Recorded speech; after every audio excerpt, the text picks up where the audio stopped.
I think one of the worst things that could happen would be for 13 and 14-year-olds to picture their history teacher wearing a pair of wrestling trunks.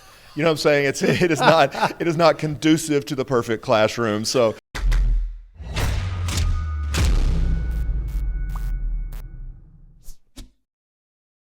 Well, I feel very underdressed. So I feel overdressed. If that makes you feel better. You look great. Thank you. I mean, you look like the star that you are. Yeah. Still adjusting to even that concept, to be honest with you. What are you talking about? No, I'm being serious. I love what's happening. I still catch it. Like, I don't think that's not how my mind thinks. It's like, we're going to go with star? Okay. I know I probably should accept it and go, well, yeah, but that's just not, it's not natural. But that's just a testament to the person that you are. I guess that's a good thing. Yeah, I guess that's a great thing.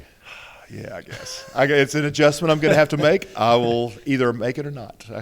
You're like the 25-year overnight success story. That's it. Yeah, I like that. I mean, can I make a T-shirt? Yeah, please. Is that doable? I only take 20%. Yeah, 20% more. I mean, I'm not making it now on your shirt, so good deal.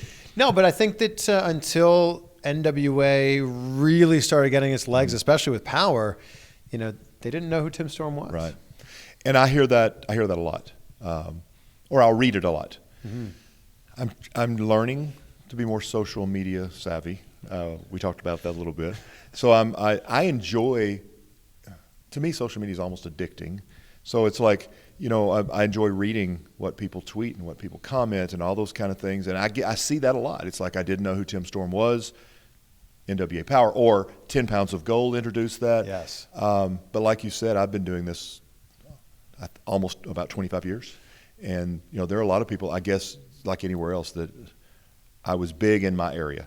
But if outside of that area, people didn't know who I was. But I guess I almost feel a little bit embarrassed because I'm a big wrestling fan, and the fact that I didn't know who you were, I feel like a little bit ashamed almost. I don't think that's a compliment. I mean, for you to say that, but it's like, why would you? Well, you were the NWA champion. That's true. It was a different time, kind of almost a different world.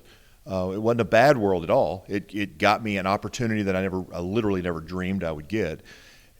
And it led to this opportunity, the 10 Pounds of Gold. And I can remember early on the first or second 10 Pounds of Gold series episodes where I saw somebody comment, because somebody commented it's not many times that at that point, 53, 51, however old I was, it's at that age, you don't normally get your probably biggest push. Yeah. And somebody commented, yeah, but talk to me in 2 months and he won't be relevant. And I read those things and I'm like, okay, maybe. But now here we are, 4 years later. Right. And with the success of, with the new ownership, with NWA Powerrr, with all the things that are going, I'm not going to say I haven't lost the relevance. I'm not sure I'm more relevant, but it didn't go away. And that's very cool. And how old are you right now? 39. Okay. No, I am. I as of today, I'm 55. I'll be 56 in about a month. Wow. So, yeah. And you look great. Well, thank you. Yeah. I feel I'm my own worst critic in every way, and like when I watch this, I'll watch it, and my first thought is going to be, "Wow, you're getting old, dude." So no, I'm just saying I thank you for saying that. I work really hard in the gym. I put in the time there so that when I get in the ring, I believe that if you have pride in what you do, mm-hmm. you need to prepare yourself and you need to look the part of what you do, whatever that is. So let's step this back a little bit, because I think for most people, NWA for them was what existed in the 70s, 80s, whatever, right. And then what's existed since Powerrr started. How did you become the NWA champion?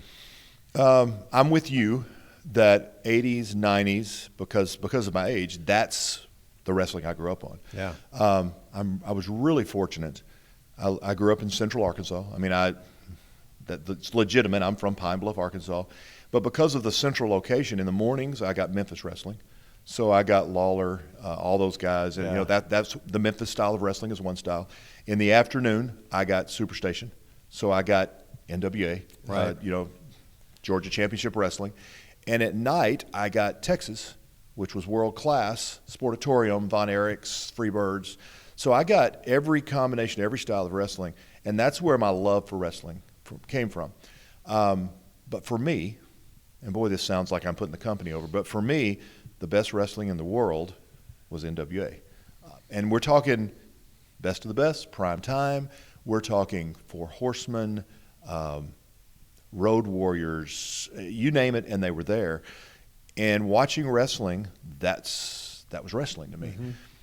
I can remember being maybe my first or second year in the business and really not good at all. I was at the time I was probably 300 pounds. I've lost 50 or 60 pounds in that time. Some little renegade show up in the hills of Arkansas that was calling themselves NWA something, and I was so excited to get to work for the NWA. And when I got up there were probably 60 people there. It was in a dark school, high school gym. It was not an NWA franchise. Just somebody that knew the popularity. Maybe 12 years ago, I got involved with an NWA organization, and the first match that I had with them, I won the NWA Oklahoma Heavyweight Championship. Okay. And that was huge for me. Yeah. Getting to know the ownership, director of operations, getting involved with it, I just kind of thought to myself, I don't know what I have to bring to the table, but I love those letters. I respect those letters. And if there's anything I can do to help bring that back to the prestige that it once had, and I don't know that I could, I want to do that. Mm. I think we made some headway in the old ownership. There was some Japan stuff. There was a lot of TV talk. There were franchises throughout the United States, and it was okay. And then under the current regime, William Patrick Corrigan buys it. Dave Lagana has huge just magic with camera work and editing, and that was the 10 Pounds of Gold series, which really was my introduction to the world. Yeah. And that in itself is a story, because it took a lot of trust for a guy who grew up under the old system of protect the business, don't ever bring your family up. You don't want anybody in the world to know, if like as everybody knows now, I'm a school teacher, yeah. But you don't want anybody to know that, right? Because you want everybody to believe you show up in the shows in a limousine, you're making millions of dollars. There was a level of trust there that Dave and Billy earned. Yeah. And their ideal was, we think you have a really good story. Are you comfortable with us just opening it up? And I wasn't. It took a little, I won't say it took convincing, but I'm okay with who I am, right? I mean, so there wasn't anything I wanted to hide, and I said, let's do it. And people liked it. At that point, did your students know that you were the NWA champion? I don't. This is now my 11th year teaching. And my wife taught at the same school. Actually, she moved up into the administration side. Okay. And I literally walked into her classroom as she, in between years, took her classroom, started teaching her subject. Oh, wow. And as a guy, for people that don't know, sometimes some of us are not very artsy, right? So I literally didn't have to change anything. The same name was on the door, everything. I just walked in, and I didn't know if I'd be a good teacher. It turns out I'm pretty good at it. They already knew, right? Because she used that to kind of connect with the kids. Once one group knows, every group knows. So I could easily walk in and say, here's my name, here's what I do. And the 2 years before that were at that school that are now older kids already know what I am. Yeah. I did not talk about it at all for the first couple of years, but they're going to know. So I have now, this is probably my 5th or 6th year, where opening day of school, I do my introduction, I talk about expectations, I do the teacher thing, and I have 1 or 2 slides that say, here's what I do for fun. I listen my passion. I love to do it. I may miss a few days for this, and there's a connection. I think a lot of kids think it's cool, and then I'll say, but just so we're clear, this is U.S. history. We're not going to talk about it. The worst thing, I think one of the worst things that could happen would be for 13 and 14-year-olds to picture their history teacher wearing a pair of wrestling trunks. You know what I'm saying? It is not conducive to the perfect classroom. So I don't show matches. They'll bring it up, but it's interesting. I don't. Where is it that you won the NWA World's Heavyweight Championship? Kind of my home court, to be honest with you. It's in which organization? It was NWA Texoma at the time. Okay. Which is on the border. That's the Texas-Oklahoma border. The Jax Dane was the champion, and for a lot of people are familiar with Jax.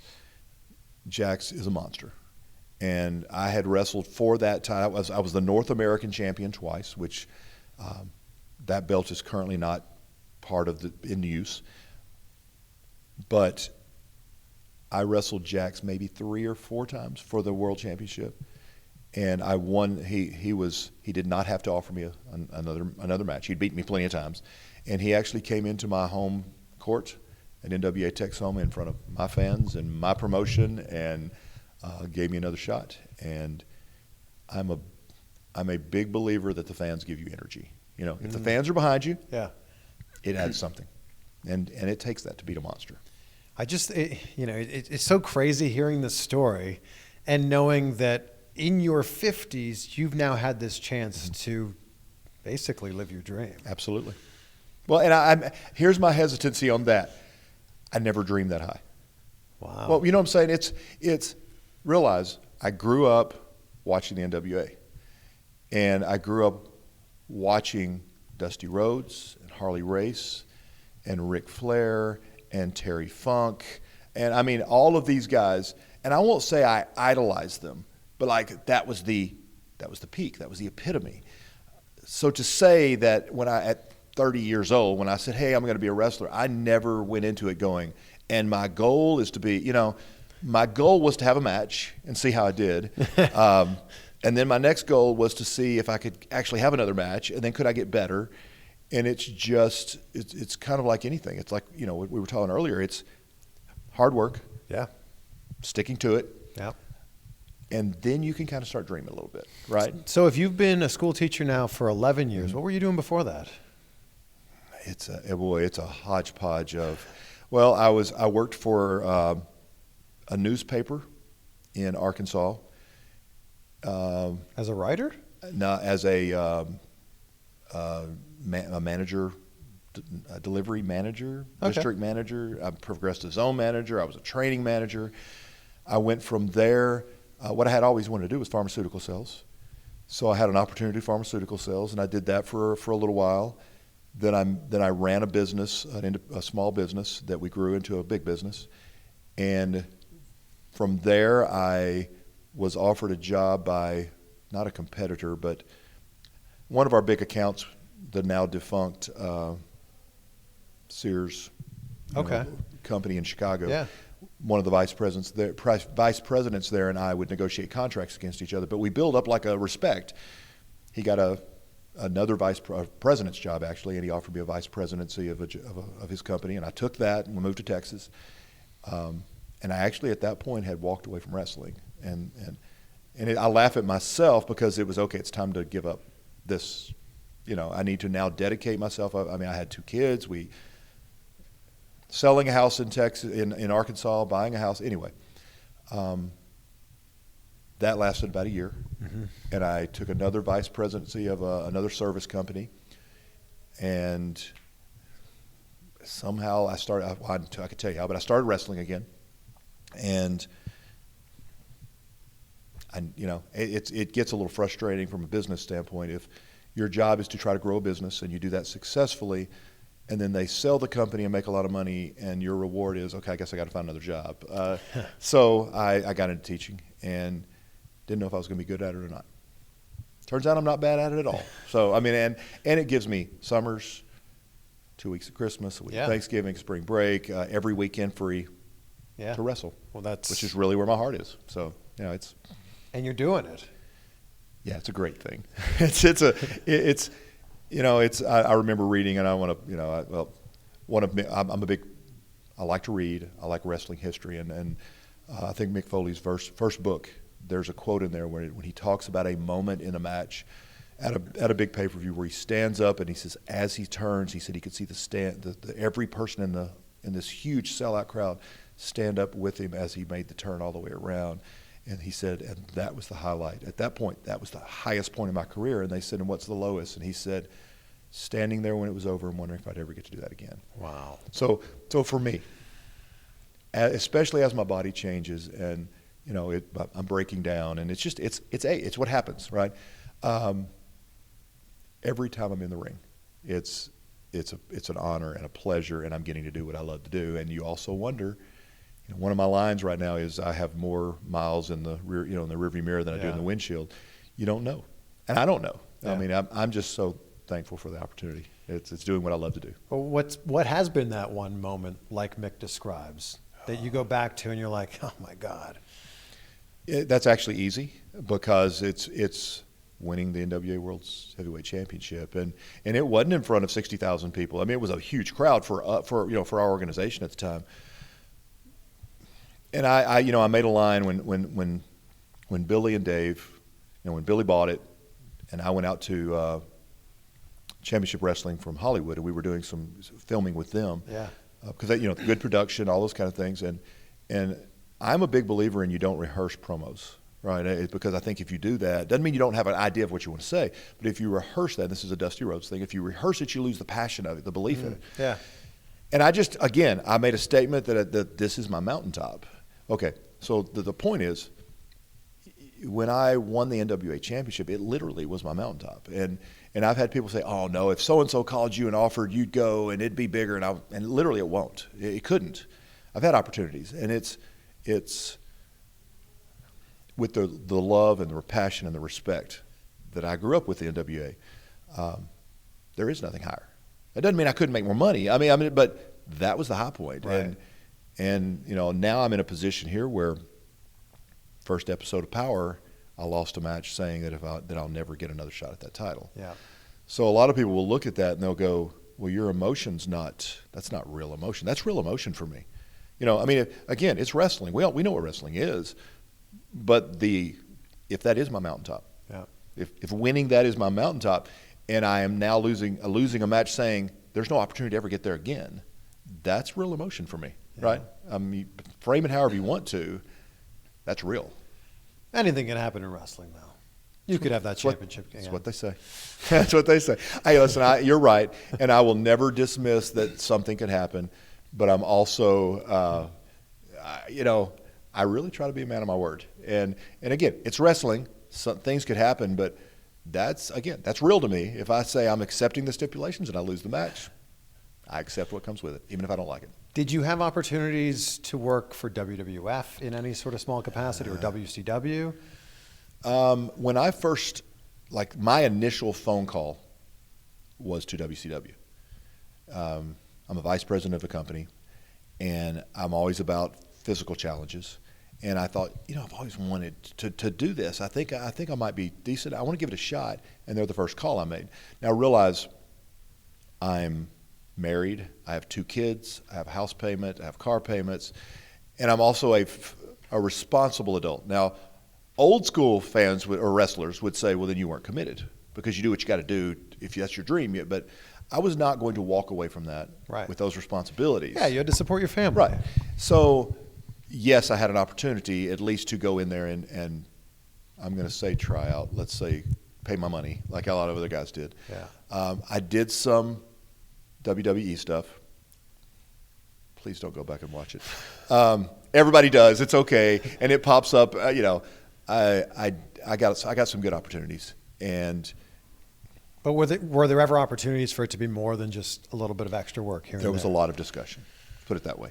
Okay. I don't want to make myself sound better than it is. They never laid a contract in front of me and said, "Here's your chance, sign this." But it was, I almost did an impression there. That would have been bad.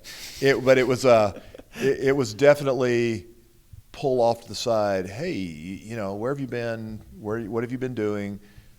For me personally, one of the highlights for me, just because of, was getting to spend a tiny bit of time with Dusty Rhodes because I knew every Dusty promo by heart at 16 years old. You're right. I mean, it's so for him to pull me off the side and say, kid, this is, which is funny because at the time I'm 40 something, right? But hey, that was really good. What are you doing? Or have somebody pull me off. Are you under contract with us? And let's talk. Those things happened, but also I don't want to make it look like I turned down contracts from I didn't.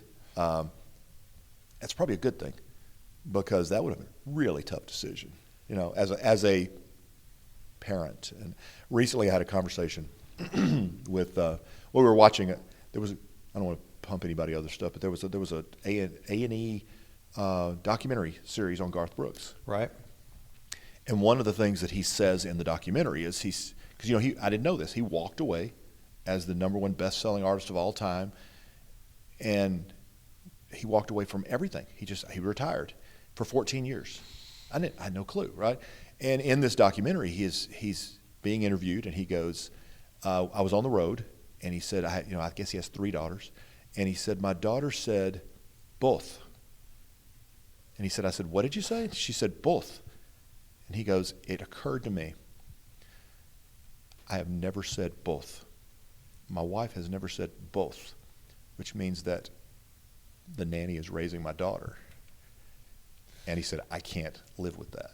Okay. Wow. And my wife looked at me and she goes, she goes, "Thank you." And I went, "For what?" and she goes, "You had a vision that I didn't have. You understood." She said, you had opportunities. You could have pursued those opportunities, but you cared more about your family than you did about that. And that's true. Now, don't get me wrong. I don't think I was that deep, but I understood my responsibilities and my love for my family. And I'm glad that if they had laid it out there, that would have been a hard thing to say no to. And perhaps everything happened for a reason. I believe that. To be where you're at now. I completely agree with that. And it brings such a smile to my face when I hear the reaction from the crowd. Mm-hmm. As soon as you get out there, "Mama Storm, Mama Storm." Me too. I mean, no, it's like somebody asked me recently. They went, they were commenting, "I'm really surprised at the reaction that you get." When I'm like, "Me too." It's not like I have this master plan and I'm like, when I say this, they're gonna. I literally go out there and I saw a meme recently that said, "Be real, be raw, be open," because there's too many fakes in life, right? So 99% of everything I say is 100% real, right? I mean, it's now. Don't get me wrong. I think I can be a good storyteller, and sometimes I don't want to say elaborate, but there's a better way to say it than maybe it actually happened. I don't go out there with a master plan, and say, "Here's what's going to happen," and they're going to react. There's nobody more surprised than me. When I said I'm Mama Storm's baby boy, that was almost an ode to Dusty Rhodes, And also an ode to Mick Foley. Absolutely. Yeah. And I'm about the history of the business. I love the business. I love those guys that came before and made it possible for people like us. But when I said it, I've gone back and watched it, and there is no pause, no hesitation, because I'm not expecting a crowd reaction, right? I just said it. And then for that to, for whatever reason, connect to people and for them to grab onto that. And, I got in the ring after doing that for the match, and Brian Hebner was the ref, and I said, "I can't decide if I'm excited about that reaction or if I'm going to live to regret it," right? I'm excited, and I love that people love it. And now you got a button right here. I have a button and a T-shirt. Yeah. There's no greater joy in life than to hear your 95-year-old mom refer to herself as Mama Storm. It's like, I call her every day, and everything I say is true. She hates that I wrestle. Because she'll tell, "I just don't want you to get hurt." I called her today, and I was talking to her on the phone. I'm in the car with a couple of the guys on the way to the studio, and, "Well, where are you?" And I said, "I'm in Atlanta, Mom." And she goes, "Atlanta? Well, that's so far away." And I said, "But it's going to be okay, Mom. It's going to. Well, just don't get hurt, okay?" "Okay, Mom." She, like I said, everything I say is real. Oh, and again, God bless I'm her. 55, so I'm the youngest of 4 kids. Well, what was 4 kids? I am by far the youngest. I was a late child. I am the baby boy, and I am a mama's boy. That's just all true statements right there, and it's true. So, is there anything that you can't do in the ring now that you used to be able to do that you wish you could? I'm Mr. Honesty. I never did much anyway. I'm just saying. It wasn't. I think I can do everything that I've ever done. Oh, great. And I think for the most part, I can do it at the same speed. I don't think I've lost a lot of speed. I've always prided myself on being a physical wrestler, right? Johnny Valentine gets credit for a statement that it'll pop up every now and then. And it says, "You may not believe wrestling is real, but you're going to know that I am." Mm. And that's my approach. Now, here's the downside. I used to be able to do it 5 or 6 nights a week. Now it takes me more time to recover. Yeah. Well, you wrestled last night. How do you feel right now? Like I wrestled last night. Again, I'm my own worst critic, and luckily, right now I didn't hear. The match was good. I picked it apart in my head while it was happening and after it happened. And then you had 2 matches, right? I had one. Well, I got a bye. Yeah, that's right. Yeah, the legitimate. We had an injury and I was really excited about. You're going to work Ken Anderson. Yeah, and that's a guy who I've become friends with, and he's so talented and so much experience, and I was really looking forward to seeing what we would do. And legitimate injury, he wasn't here, so I got a bye. But I don't want to say I'm a perfectionist, but it's like I don't like to watch my matches because I go, oh, what was I thinking? Or why did I do that? Or should have done this? Or yeah, that's terrible. And I don't criticize anybody else, it's just me. So I tweaked a couple of things that I don't normally tweak. I mean, I have some things that are hurting that don't normally hurt, and I have the things that are always hurting that'll hurt. And yes, we've got tonight and we've got tomorrow. But when you love it, you just figure out a way to do it. What hurts on you? Oh no!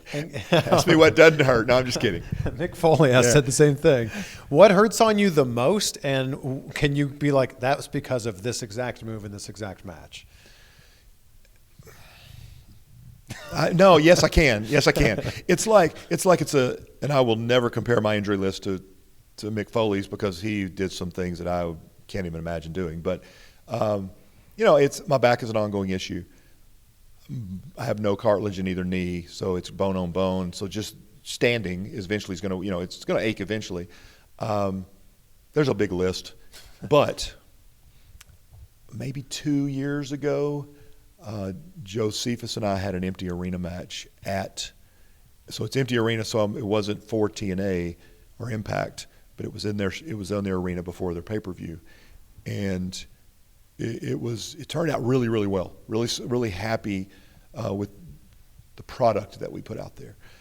The finish was a bump off the top corner onto a ladder to the outside.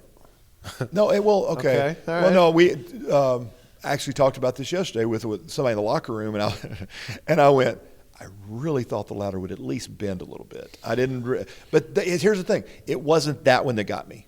It was the fact that it didn't bend and basically just rolled me off onto the floor on the top of my head onto a second ladder. That's the one that got me.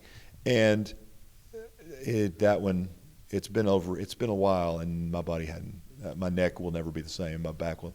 So when you see me and I can't turn, like when I'm doing this instead of this, you understand that? I can narrow it down to that. Now let's be honest. I knew exactly what I was doing. I chose to do it. Sure. I would do it again, right? I mean, in the right situation, I would do it again. No regrets. Man, that's the weirdness, isn't it? Because I look back and I go, that is so stupid. You would do that again in a heartbeat, right?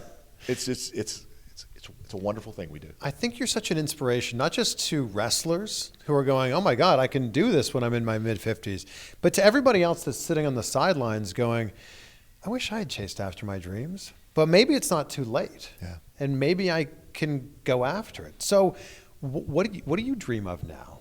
What do you still have your eyes set on? I don't want to. This is not a storyline issue at all, right? I'm living my dream, and I mean that completely honestly. It's 55. I'll be 56 in a few weeks. I don't give up birthday because I don't, want everybody looking for my birthday. But I'll be 56 in the middle of February. That's all I've ever wanted to do is be a part of the wrestling business. I love it. I think I have something to add. I think I can still add in the ring, maybe not on a nightly basis, right? I can't do it 5 or 6 nights a week, twice like I used to, but I've got a lot of knowledge. I've got a lot of teaching. I do. A friend of mine named James Beard and I do clinics together. Where we teach and we try to pass on some of the knowledge we've got. Just if I could, my dream now would be number one would be, I would love to hold that championship one more time. Okay. That's possible. The stipulations could change. Like you said, it's wrestling. It's wrestling. I'm not holding out for that one, right? I was surprised they wanted a 51-year-old champion, to be honest with you. So to want a 56-year-old champion, not likely.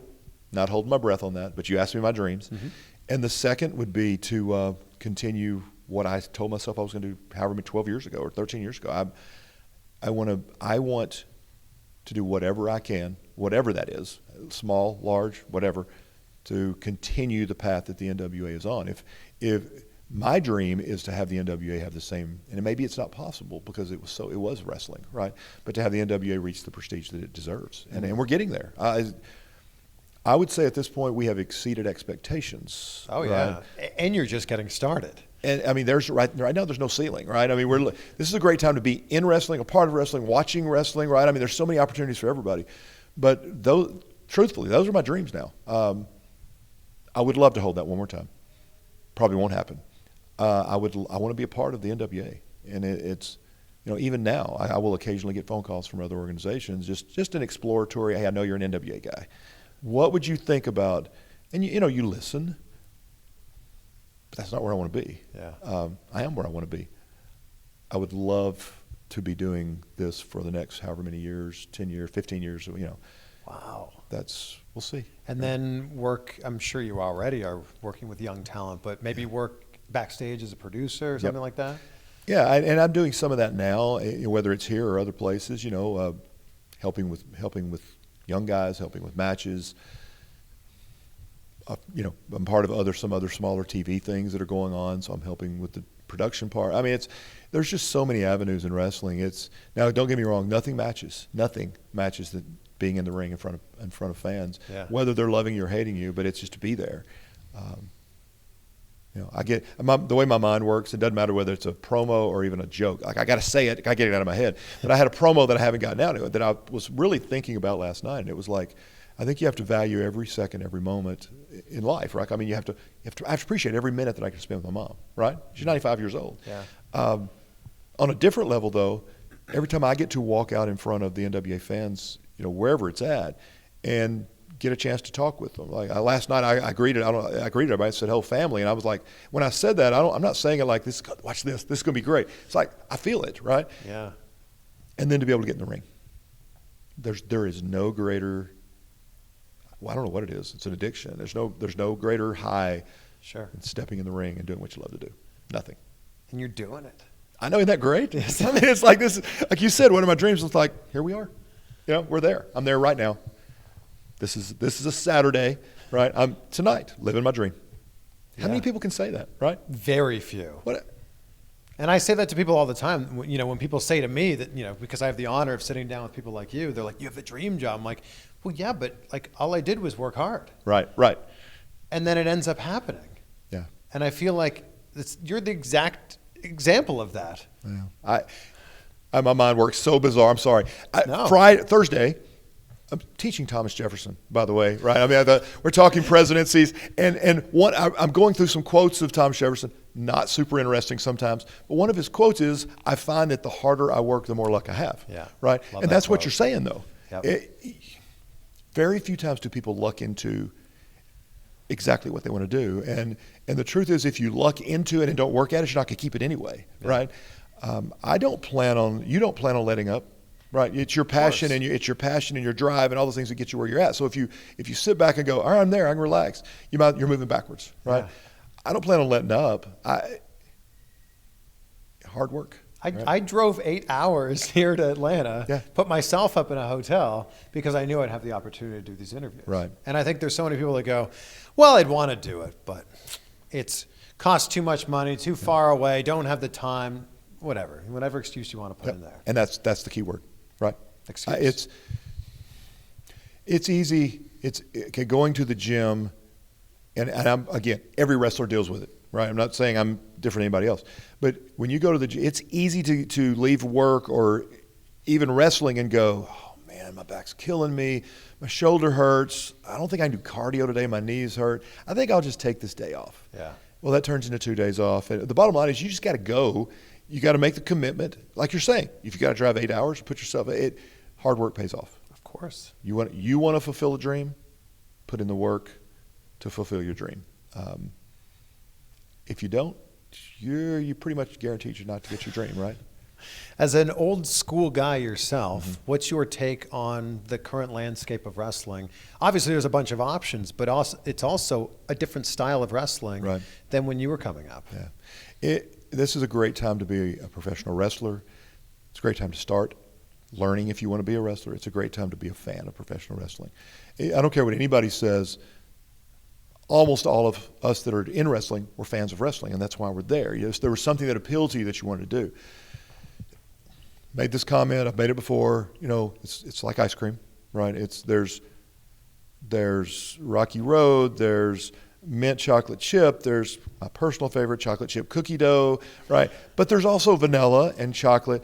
Just because I like one doesn't mean you have to. Yeah. There's lots of things going on right now, and if you say, "Hey, I don't like that style of wrestling," guess what? You got other opportunities. You're going to find something. Yeah. You know, I'm looking.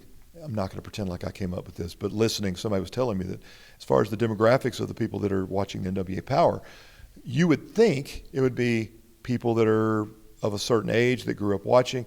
And the truth is the demographics, that's not it. It is an old school presentation and style of wrestling. Yeah.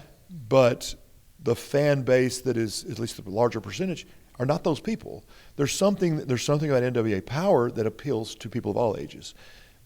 Again, you want another style, you can find it.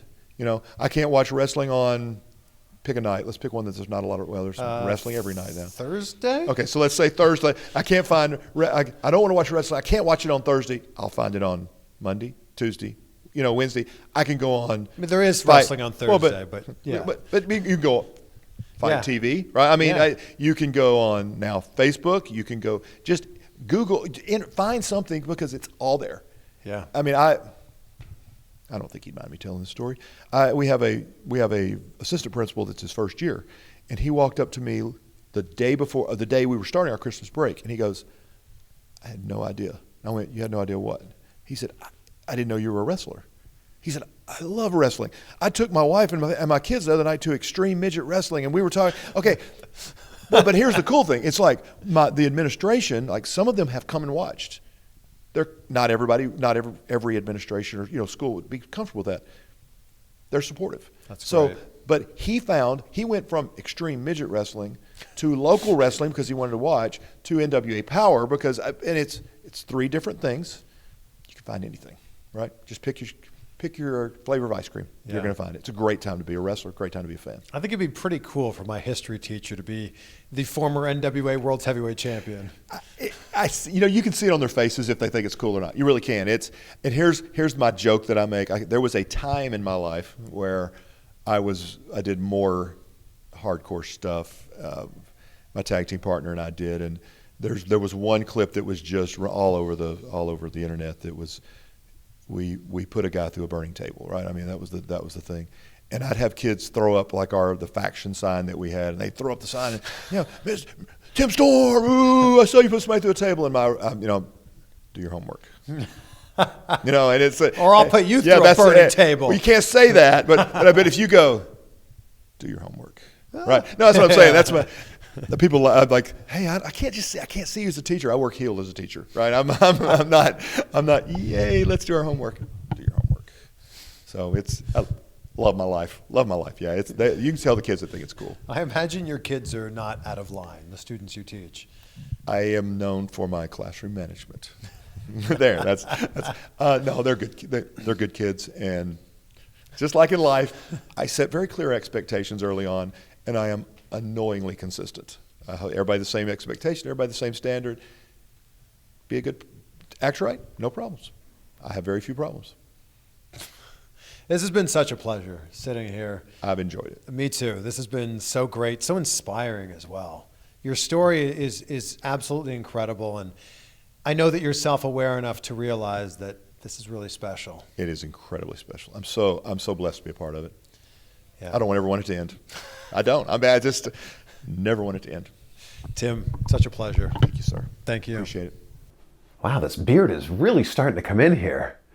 This wasn't even really a plan. I just haven't shaved in like 2-ish weeks, but I think we're on to something here. So maybe we should keep this one going for a little while. Thank you for checking out the chat with Tim Storm. And if you're not inspired by that story, you may not have a heart beating in your chest. What an inspirational man. What an inspirational story. And if you're one of my new subscribers after that last video I posted, the chops with Sean Spears and Peyton Royce and Tyler Breeze, thank you for joining me. This is what we normally do on the channel. Sitting down, having these great conversations with these great wrestlers. And Tim Storm, man, he's a shining example of that. And the fact that NWA Powerrr is in the position that it's in now means that Tim Storm can only continue to live these dreams on a bigger and better level. Man, I'm just so pumped up about his inspirational story. Pumped up for the fact that he had a dream and never gave up on that dream.